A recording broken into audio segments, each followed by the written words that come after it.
Ako si AC, 26 years old na ako, tubong Isabela. May gusto lang akong ibahaging karanasan na hindi ko makakalimutan. Taong 2022 na magtrabaho ako sa isang malaking bahay sa Parañaque, sa bahay ng amo ko. December 18, 2022 nang pumasok ako bilang kasambahay. Tatlo kaming kasambahay sa malaking bahay na to.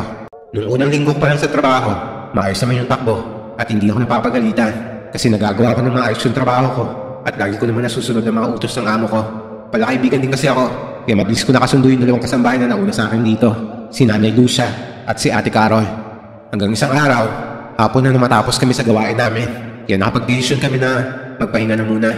Habang nagpapahinga kami, nag-uusap yung dalawang kasama patungkol dun sa basement na kahit kailan ay hindi pa nila nalinisan o napasok man lang. Dahil sa pinagbabawalan daw sila ng amo namin, napuntahan at tignan yun. Yung amo namin ay wala silang anak, kaya kaunti lang kami sa malaking bahay na to. Kaya madalas, tahimik dito at lagi din wala ang amo namin dahil meron silang mga negosyong inaatupang. Pero ang laging hindi nawawala ay ang palagi nilang paalala sa amin na wag daw namin pupuntahan o titignan ng basement. Nagtataka ako nito kung bakit ayaw nilang papuntahan yun o palinisan man lang. Ano po bang meron sa basement na yun, Nanay Lucia? At bakit parang sagrado naman ata yun? Hay nako, hindi nga namin alam. Kahit ang tagal na namin dito, hindi namin tinangkang pasukin yon. Kaya kung ako sa'yo, tigilan mo na yung kuryosidad mo. Sumunod ka na lang sa sinasabi ng amo natin. Pero may mga gabi kasi naririnig akong ingay doon. Parang ingay ng kung anong nilalang. Kuni-kuni mo lang yan. Sa tagal namin dito, wala pa naman kaming naririnig na ingay sa basement ngayon. Baka galing lang sa ingay ng aso ng kapitbahay natin. Pero iba pong ingay eh. Parang di galing sa aso. Ay nako, ako na nagsasabi sa'yo. Tigilan mo ng kakaisip sa basement na yan. Walang kahit ano doon. Baka may nakatago lang silang mahalagang gamit. Kaya ayaw nilang ipalinis o ipapasok sa atin yun. Sige na, may asikasuhin mo na ako. Pero hindi ko alam. Kahit anong sabi sa akin ni Nanay Lucia na walang kung ano doon, nilalamon pa rin ako ng kuryosidad ko. Inuudyokan pa rin ako ng isip ko na silipin ng basement na yun. Kaya nagdesisyon akong pumuslit sa basement para tingnan kung ano nasa loob nito. Kasi naisip ko yung sinabi ni Nanay Lucia na may nakatagong mahalagang bagay doon. Kaya sabi ko sa sarili ko, baka mga drug lord sila at baka mayroong droga doon sa basement. Kaya ayaw nilang papuntahan sa amin. Hanggang 3 araw ang nakalipas at wala akong tulog kakaisip kung paano ko nga ba mapupunta ng basement nang hindi ako nahuhuli o nalalaman nila Nanay Lucia at Ate Carol na sumilip ako doon. Kaya nagtanong muna ako dito kay Ate Carol kung nakita na ba niya ang loob noon. Pero sabi niya sa akin, hindi pa raw. Simula nang pumasok siya bilang kasamahay dito, hindi pa raw niya nakikita ko nang nasa loob noon. Sinabihan ko siya nito na naku-curious ako kung ano yung nasa loob noon. Kasi lahat ng sulok ng bahay, nakita na namin. Pero yung basement lang talaga yung pinagbabawal. Pero lagi niya sinasabi sa akin na wag na raw at baka ikapahama ko pa at baka mahuli ako ng amo namin tapos mapatalsik ako sa trabaho. Kaya dahil dito, yung desisyon kong silipin yun ay hindi ko na tinuloy dahil baka mahuli ako sa gagawin ko. Hanggang lumipas ang 5 buwan kong pagtatrabaho rito na kahit ilang buwan na ang lumipas, hindi pa rin nawawala yung kuryosidad ko tungkol sa loob ng basement na yun. Pero sa loob ng 5 buwan kong pagtatrabaho sa bahay na to, hindi naging normal ang mga gabi ko. Laging may kababalagang nagaganap.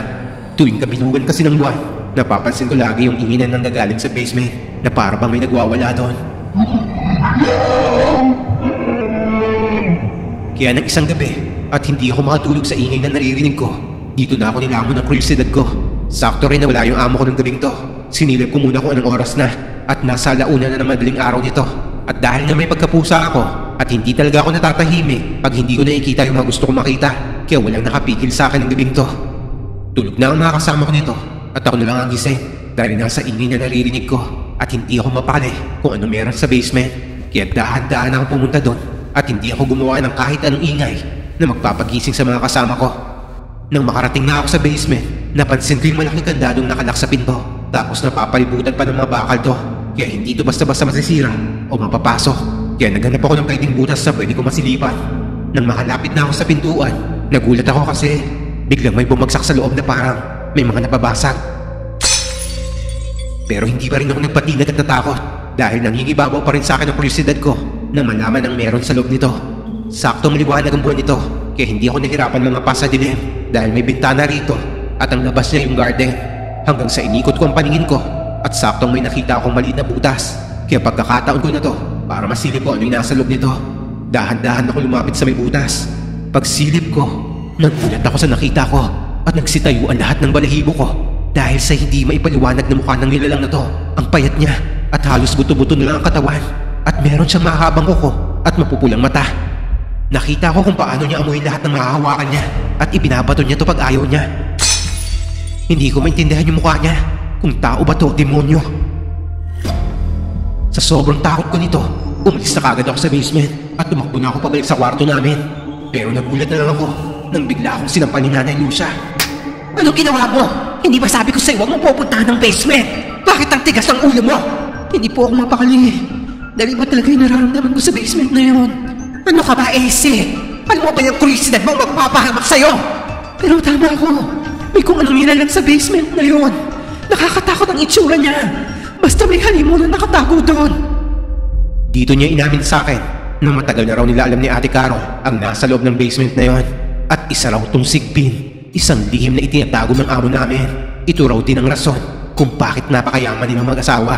Dagdag pa ni Nanay Lucia, siya raw ang nagpapakain sa nilalang na to. Pag umaga daw, para itong inosenteng tuta na hindi nangangagat. Pero sa tuwing sasapit na raw ang dilim, nag-iiba raw ang anyo nito. Nagiging isang mabangis na halimaw. Kaya rin daw hindi sila makalis sa bahay na to kasi alam na nila ang sekreto ng amo namin. At kaya raw sila nagsinungaling sa akin dahil ayaw daw nilang maging tulad ko sila na hindi na makakalis sa bahay na to. Dahil papatayin raw kami ng amo namin kapag umalis kami dito na may alam na kami sa nakatagong sigbin sa basement nila. Dahil sa sinabing to ni Nanay Lucia, ilang gabi akong hindi makatulog. Kakaisip kung paano ko aalis sa bahay na to. Kaya gumawa ako ng paraan para makaalis lang. Sinakto kong wala ang mga amo namin sa bahay. Hindi sila umuwi nito. Dahan-dahan kong inimpaka yung mga gamit ko nang hindi namamalaya ng mga kasama ko.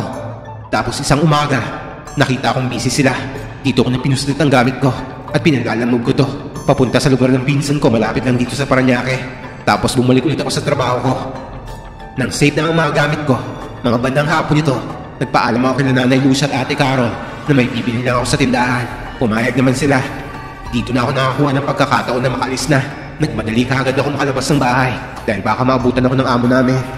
Nang nakalayo na ako sa bahay, nakahinga na ako ng maluwag dahil wala na ako sa bahay na may halimaw na nakatira. At dali-dali ako nag-book ng motor paalis sa lugar na to. Pero dito ko napagtanto na hindi lahat ng kuryosidad natin kailangan mahanapan ng sagot dahil minsan ito rin pala magpapahamak sa'yo. Alam ko, mahirap paniwalaan to. Pero gusto ko lang maging aware ang ilan na papasok bilang kasambahay na meron talagang ganito mga senaryo. Akala ko nung una, hindi totoo yung mga nilalang na ganyan dahil wala pa naman ako nakikita. Pero ako na mismo nagsasabi na hanggang ngayon, nandito pa rin sila. Totoo ang mga nilalang na napapanood at nababasa natin na akala natin sa probinsya o gubat lang makikita. Pero ako mismo magpapatunay, totoong merong iilang mayayaman na tao ang nagtatago nito dahil sa swerteng dala nito. Kaya mag-ingat kayo pag namasukan kayo. Huwag nyo nang alamin kung nang merong nakatago sa basement ng bahay ng amo nyo.